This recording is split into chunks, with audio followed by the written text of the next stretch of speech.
Back in Book 1 of Sailing Adrift, we completely refit our 1972 vintage sailboat in our driveway. And then we splashed it into the Columbia River. And guess what? It floats. So now we're gonna move aboard and live our lives on the water. What you working I cut it upside down again. Like an idiot. Last week, we created our swim platform and installed it to the stern. The aft deck is really coming together now. We're trying to make the most of this time while being delayed and bearing the cold through a typical Pacific Northwest winter. But for now, I'm gonna go inside and eat chicken noodle soup because I made it. And it looks delicious and it's freaking cold.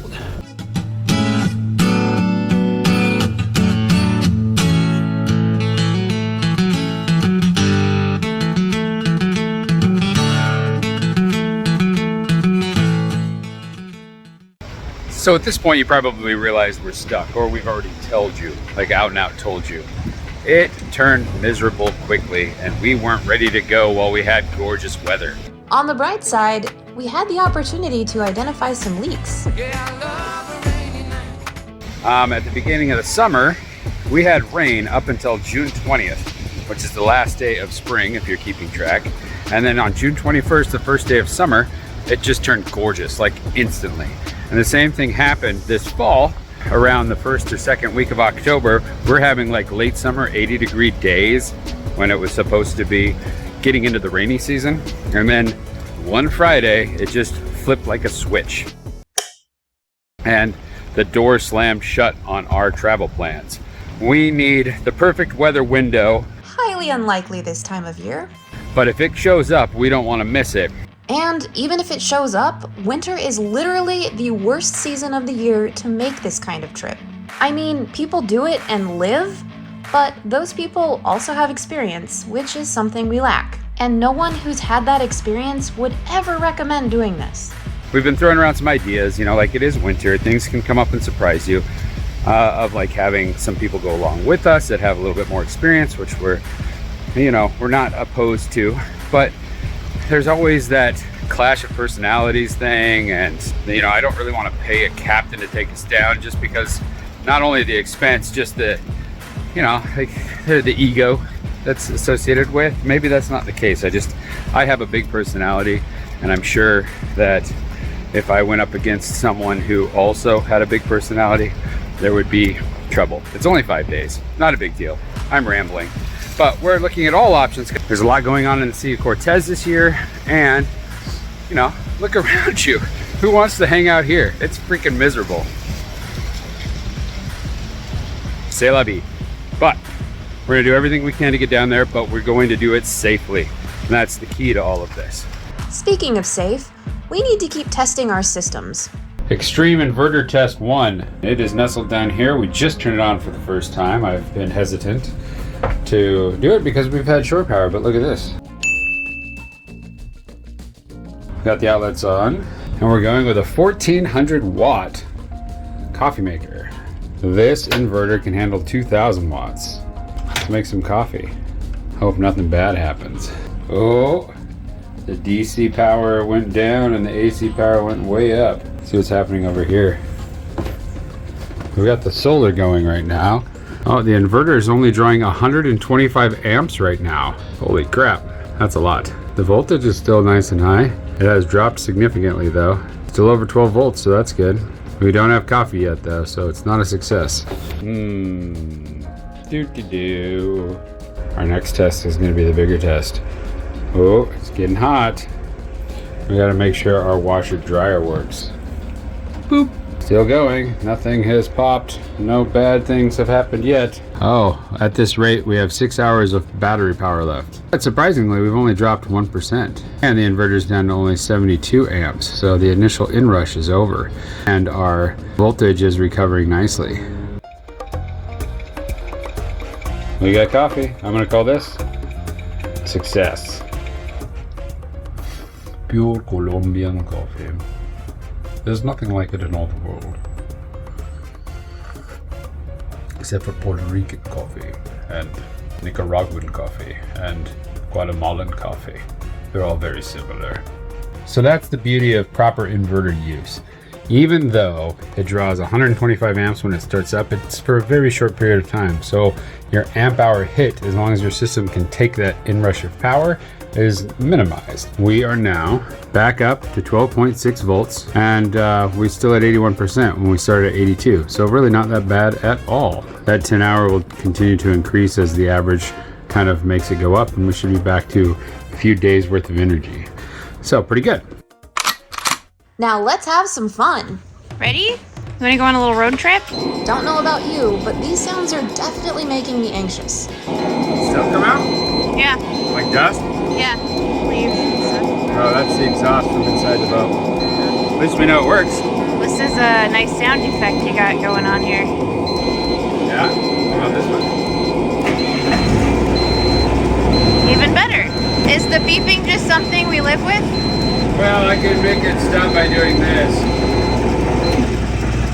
That's better. It's less alarming. It's the oil pressure sensor that's going off. Oh. Making sure the exhaust is running water. We've got the inverter seems to be working, but it's not kicking on because we're at 100% battery. But it's like showing as positive instead of negative for the first time. Cool.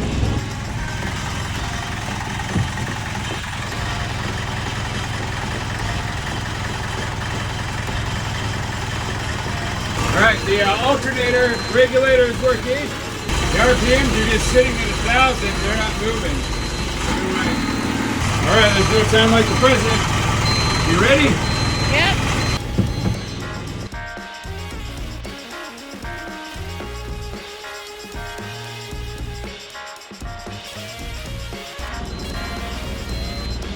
After we untied ourselves, we quickly realized we wouldn't be going anywhere today.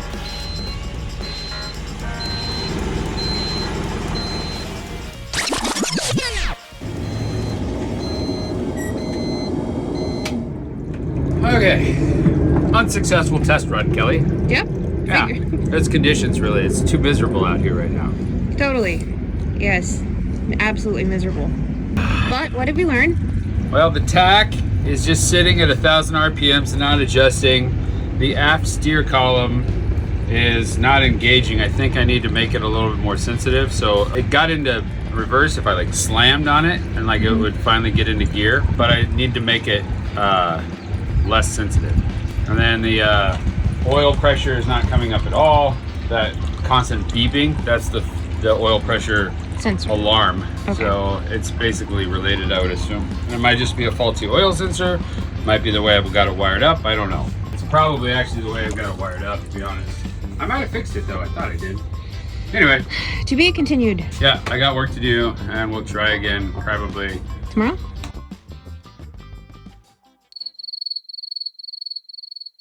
Well, despite things not quite working out, life goes on. And this is very much our life now. Hello. Hi. What's up? Doing a little grocery shopping? I did. Cool. I got little groceries Nice. because the regular sized ones are too big for our boat.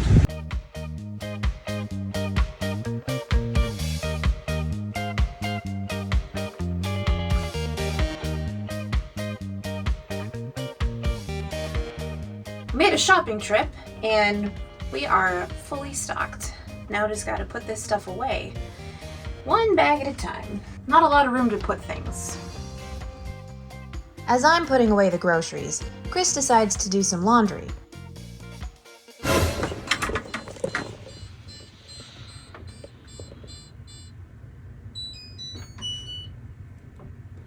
This is misaligned. I need like a... Sometime later, You diagnosed the problem?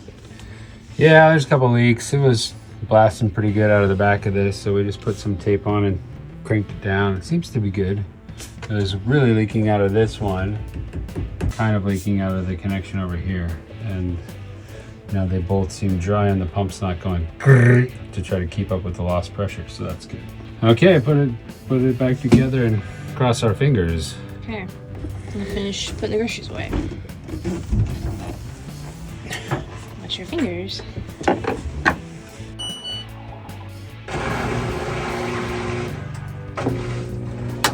Now we're worried about...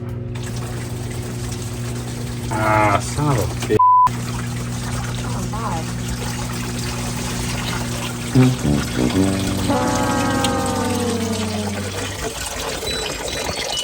gotta save for yourself this time. You gotta clean up on aisle 4. Okay, let's just pivot and focus on putting away the groceries today. Apparently, that also comes with a wardrobe change. Do you have any room for champagne, Chris? Would you like all these sausages in the fridge? Babe? Christopher!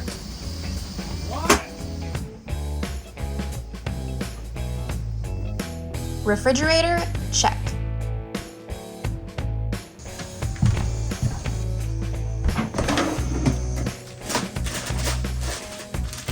Heat dump drawer, check.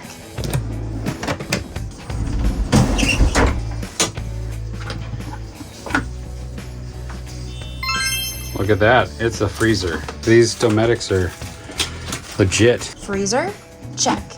Moving on down into the salon, I'll show you our pantry and how that's working for us. What's that? What's this manual for you've got there, Kelly? Okay, so here I have itemized everything that is in all the bays, bay 1, 2, and 3 of our pantry, which is located under our couch. So, you lift up the couch cushions that are expertly made and not falling apart. And then you also take the lead cloth, flip it around like that. This is bay 1, 2, and 3. You might want to push the lead cloth a little forward. Thanks, Chris, for your, what is it called? Tip. Hint. Unsolicited advice. Oh my God, there's so much storage. You have a lot of Oh, look at all that. stuff. And I keep track of all our inventory so we know not to buy any more garlic. Right? 4th container of garlic from Costco. Well, we're almost out of the one that's in the fridge. Why is that the 4th one on top, Kelly? That seems like you're filoing things. First in, last out. Okay, then let's do LIFO. Last in, first out. They're the same. We're gonna eat it fast enough it doesn't matter. That's not how that works. We should really have a first in, first out Okay, fine. schedule. We'll just rip everything out. We'll just make sure that when you go get it, you get the first one. Okay. I have lots of advice. So these are the pantry bays, 1, 2, and 3, fully stocked, labeled, and itemized. Check and check.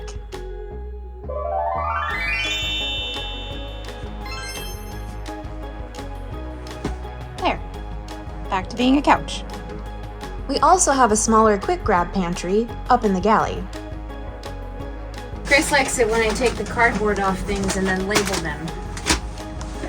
The Sharpie. Would you please write that there's oats, almonds, and honey on there? No.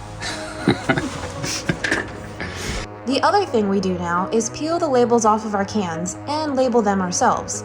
The less paper and cardboard aboard, the less opportunity we have for critters and mold. Today's the day we clean off the dock. Yep, we've been told we have to. We got the official boot yesterday. Not the boot, that would imply we have to leave. Well, maybe the boot's coming if we don't clear the dock. Maybe they'll kick us out and then we'll have to go to Mexico. What a bummer. The last thing we want to show you is our deep freezer. This is a design flaw. This was unintentional. I did not mean for this giant cushion to have to come out in order for this fridge to be accessed. But this unit is pretty cool because it's one we made ourselves out of vacuum insulated panels back in book 1. But Kelly, look at her handle that like a champ. Yep. That's me handling it like a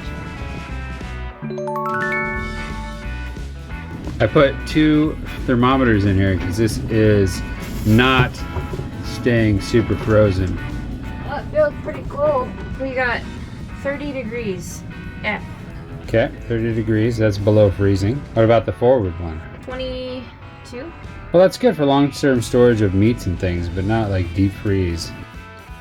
These are frozen, Yeah. so it's definitely working. How is that for convenient to get into? We can't get any bigger as people. We're not allowed. Well, that's it for this week. Tune in next week for a quick shakedown cruise out into the Columbia and more refit projects. Hey you, thanks for watching. If you like what you see and you want to keep following along, become a subscriber. Just hit that subscribe button below. And special thanks to our patron crew. We really appreciate your support.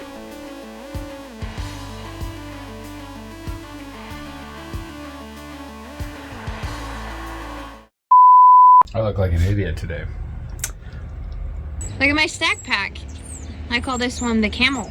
There's only one flaw to it, and it's not a flaw. You gonna give it an A minus?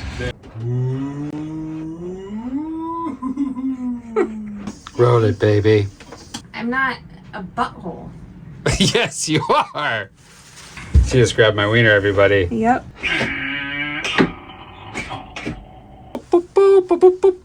Is that for mattresses or Viagra or weed? I don't know, because you won't hold it still. You're not an object.